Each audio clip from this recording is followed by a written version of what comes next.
Excuse me, একটু কি নীরবতা পালন করা যায়? কয় মিনিটে নীরবতা পালন করবো? 1 মিনিটে হবে?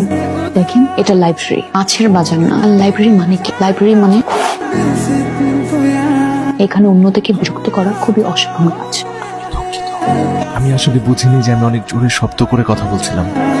আচ্ছা, আপনি ওই ছেলেটা না, ক্যাম্পাসের মধ্যে বৃষ্টির মধ্যে বাইক নিয়ে এসে সবার সামনে পড়ে গিয়েছিল?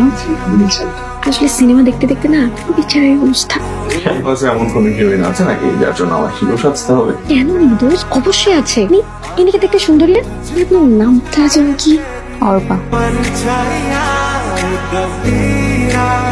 আপনাকে দেখে এগিয়ে গেলাম, কিছু মনে করেনি তো?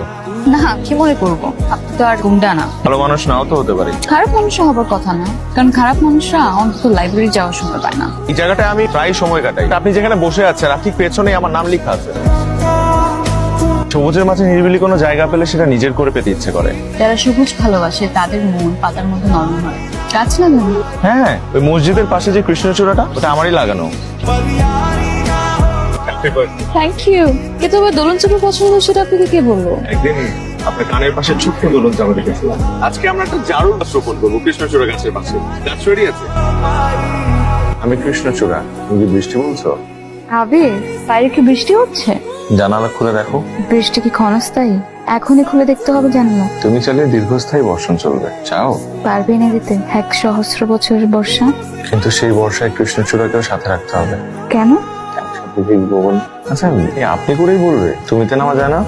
যাই, কিন্তু কাল থেকে বলি আমার বোনকে তো আমাকে জীবনানন্দের সাথে বিয়ে দিতে চায়। আর আমার বন্ধুরা তো আমাকে জীবনানন্দ বলেই ডাকে। যে কথাটা বলা খুব দরকার, সেই কথাটা মানুষ সহজভাবে বলতে পারে না কেন বলো তো? সব কথা বলতে হয় না।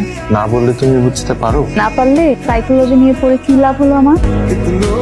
আমার পছন্দ যে সবুজ পছন্দ করে, যে বই পড়তে পছন্দ করে, যে ছেলে কৃষ্ণচূড়া রোপণ করে। তোর জন্য তো তাহলে জীবনানন্দ দাসকে আবার জীবিত করে আনতে হবে। কেন? এরকম কি আর ছেলে নাই? আছে নাকি তোর এমন কেউ? খুঁজতে হবে। হ্যালো দিদি। হ্যালো দীপক, তুমি কি এসে গেছো? জি দিদি, আপনারা কোথায় আছেন? আমরা কিন্তু বের হতে পারিনি। মৃন্ময়ী হঠাৎ বমি করলো, ওর শরীরটা একটু খারাপ লাগছে। তুমি আমাদের বাসায় চলে এসো। জি জি, পারবো। আমার পছন্দের একজন আছে। খুবই ভালো। তো এই কথাটা এতদিন লুকিয়ে রেখেছিলি কেন? ছেলে কি করে? ও নতুন চাকরিতে ঢুকেছে, প্রাইভেট কোম্পানিতে। সমস্যা অন্য জায়গায়। ওর নাম ইমতিয়াজ আহমেদ আবির। মুসলমান? না, এটা কোনোভাবেই সম্ভব না। আমি খুব সমস্যায় আছি। আমি বাবাকে কোনোভাবে রাজি করাতে পারছি না। চলো আবির, আমরা পালিয়ে বিয়ে করে ফেলি। আমি তাই ভাবছিলাম।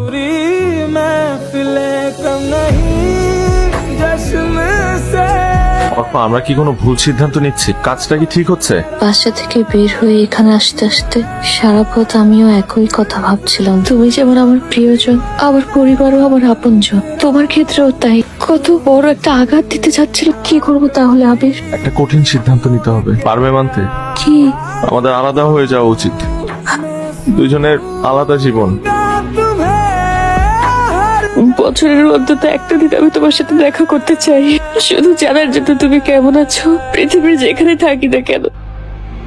मैंने तेरा नाम दिल रख दिया, मैंने तेरा नाम दिल रख दिया, धड़केगा तू मुझे में सदा, मैंने तेरा नाम